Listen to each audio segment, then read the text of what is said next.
Monsoon की इस चिपचिपाती गर्मी में मैं अपने कपड़े कैसे मिनटों में खुश्क करती हूँ और मानसून के इस मौसम में हमें क्या क्या खाना चाहिए और क्या नहीं खाना चाहिए, ऐसी टिप्स एंड ट्रिक्स के लिए आज का व्लॉग आप बहनों के लिए।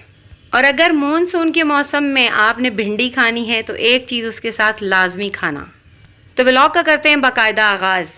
बिस्मिल्लाहिर्रहमानिर्रहीम के साथ करती हूँ अपने व्लॉग का आगाज़। अस्सलाम वालेकुम, कैसे हैं आप सब? उम्मीद करती हूँ आप सब ठीक होंगे।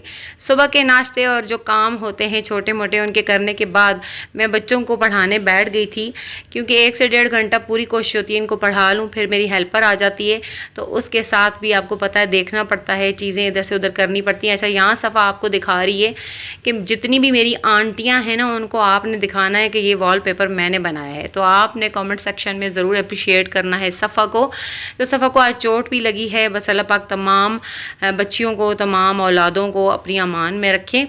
तो यहाँ पे जी मैं हेल्पर के साथ लगी हुई थी। अच्छा, छोटी छोटी चीज़ें हैं जो कि मानसून में जिसका ख्याल रखना बहुत ज़्यादा ज़रूरी है। अपने घर को वेंटिलेटेड रखें, घर या खिड़कियाँ दरवाजे बंद होंगे तो एक तो हब्स पैदा होगा जिसकी वजह से नमी आएगी, और नमी में आप ये ज़रूरी ध्यान रखिएगा कि लक्कड़ की जो फर्नीचर हैं जिसमें फार्मिका वाले या ऐसा कोई वुड है जो कि नमी की वजह से फूल जाता है, उसका बहुत ज़्यादा ध्यान रखना है, क्योंकि इस सीज़न में ना दीमक हो जाता है।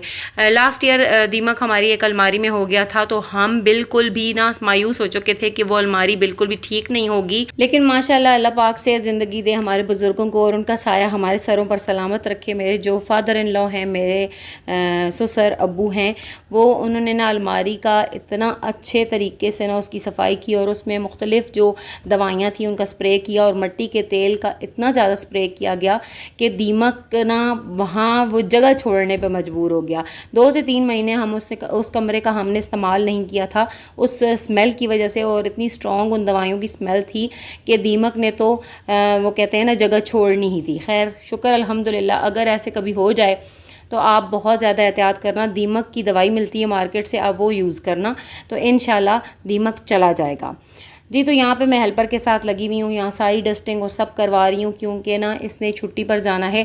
तो मैं ऐसे यही कह रही थी कि घर भाई सही क्लीन और नीट करके जाना, ताकि तुम्हारी गैर मौजूदगी में फिर मैं बच्चों को पढ़ाने का होता है, क्योंकि समर वेकेशन आपको पता है चल रही हैं। पूरी कोशिश होती है कि बच्चों को एंगेज करके रखें, लेकिन फिर भी स्क्रीन टाइम 1 घंटे से ज़्यादा हो ही जाता है।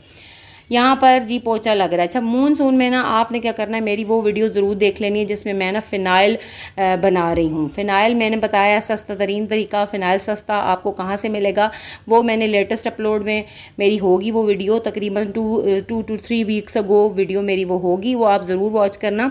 उस तरह से आप फ़िनाइल बना के रखें, और फ़िनाइल में अगर आप चाहते हैं कि बिल्कुल भी चिपचिपापन आपके फ़र्श पर ना हो और बिल्कुल नीट एंड क्लीन और चमकता हुआ फ़र्श हो, तो आपने क्या करना है, यहाँ पर वो वाला फ़िनाइल जो मैंने बनाने का तरीका बताया था वो वीडियो पूरी देख लें।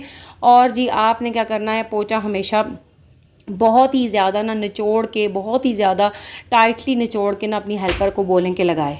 और जी हाँ, मेरी जो हेल्पर है उसकी बेटी है तकरीबन 10 साल की। दिल नहीं चाहता लेकिन क्या करें, मजबूरी इंसान से बहुत कुछ करवाती है। वो मजबूर है अपनी इस बच्ची को पढ़ाने लिखाने के मामले में, जिसकी वजह से वो इसको काम पर साथ लेकर आती है और वो बच्ची जो है अपनी माँ की हेल्प करती है। बेटा है इसका छोटा, तकरीबन 3 से 4 महीने का, और वो बहुत छोटा है जिसकी वजह से वो फ़ीड करता है, मदर फ़ीड लेता है, और ये अपना काम जल्दी जल्दी ख़त्म करके अपने बच्चे के पास जाती है।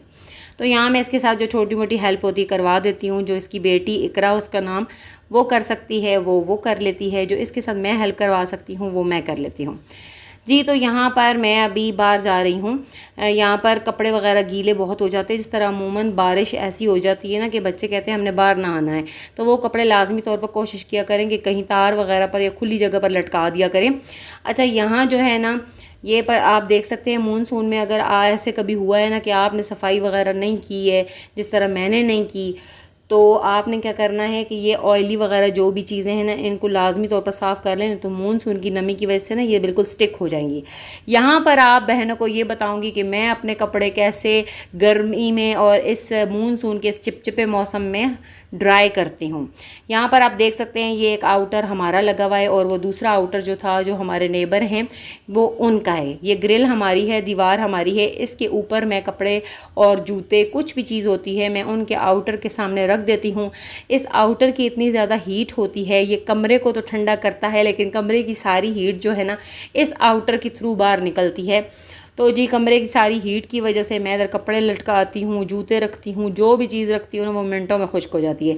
1 से 1.5 घंटे के अंदर आपके कपड़े खुश्क हो जाते हैं। तो अमूमन मैं क्या करती हूँ, जूते वगैरह इस आउटर के सामने रख देती हूँ, या कपड़े को ऐसे अर्जेंट खुश्क करने हों तो मैं यहाँ रख देती हूँ। तो आप भी ये तरीका ज़रूर करके देखना, बहुत ही नायाब तरीका है कपड़े खुश्क करने का।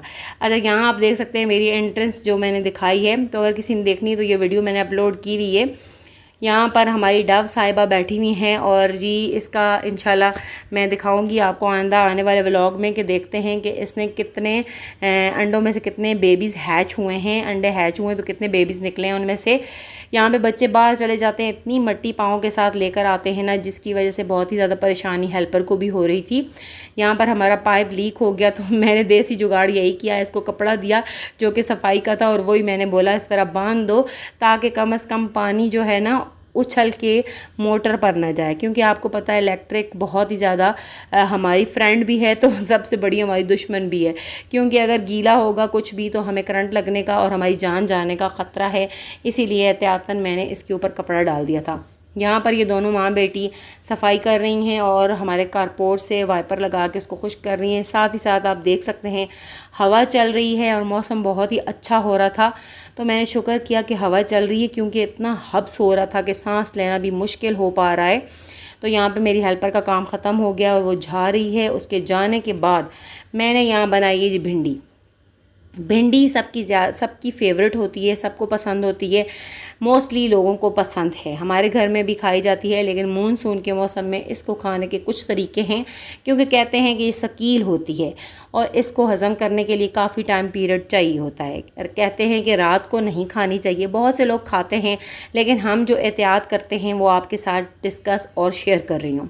हम लोग रात में भिंडी नहीं खाते, बनाते हैं तो दिन में ही खाते हैं, लस्सी मक्खन के साथ खाते हैं और इसके साथ प्याज का ज़्यादा से ज़्यादा इस्तेमाल करते हैं। यहाँ आप देख सकते हैं मैं भिंडी बना रही हूँ।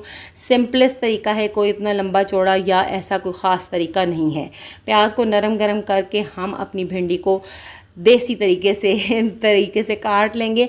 अगर आपने ऐसे काटना है तो आप ऐसे काट लें, कटिंग बोर्ड का यूज़ कर लें, और अगर आपने कटिंग बोर्ड का यूज़ नहीं करना, हाथों से काटना है तो आप हाथों से काट लें। मैं सारी भिंडी को साफ़ करके पहले एक प्लेट में रखती जा रही हूँ, फिर मैं उसके बाद ही इसको काटूँगी। तो ये यहाँ पर आप देख सकते हैं मैंने भिंडियाँ काटती जा रही हूँ, उनको साफ़ कर करके साइड में रखती जा रही हूँ, फिर एक ही टाइम में उनको काटूँगी। ये देसी तरीका है जो कि हम लेडीज़ अमूमन छुरी से काटते हैं। अगर ये आपने करना है तो ये भी अच्छा तरीका है, और अगर आपने वक्त की बचत करनी है और मॉडर्न तरीका यूज़ करना है तो आप कटिंग बोर्ड ख़रीद लें। मेरा कटिंग बोर्ड काफ़ी ख़राब हो चुका है, क्योंकि ये अमेरिका से अम्मी लेकर आई थी, तो ये अब काफ़ी ख़राब हो गया है।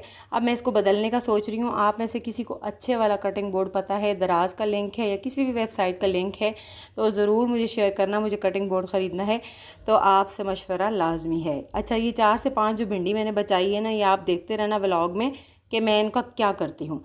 यहाँ पे सिंपलेस्ट तरीके से मैं भिंडी बना रही हूँ, सिर्फ नमक और हल्दी डालूँगी और कुछ भी नहीं डालूँगी। और जी हम ऐसे ही बनाते हैं, बाकी मसाला जात हम नहीं डालते। मिर्चों की जगह हम सब्ज़ मिर्चें वो भी साबुत ही डालते हैं, काट के नहीं डालते, क्योंकि बच्चे नहीं खाते।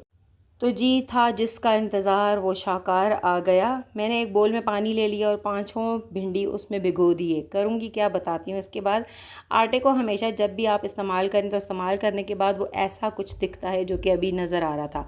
साइड से किनारों से हमेशा मैं आटे को दबा देती हूँ, लेवल कर देती हूँ, और उसके ऊपर अगर गीला हाथ आपने लगाना है तो वो लगा के आप इसको रख सकते हैं। जब नेक्स्ट टाइम आप निकालेंगे तो आटा आपको ड्राई नहीं मिलेगा, बल्कि अच्छा फ्रेश मिलेगा।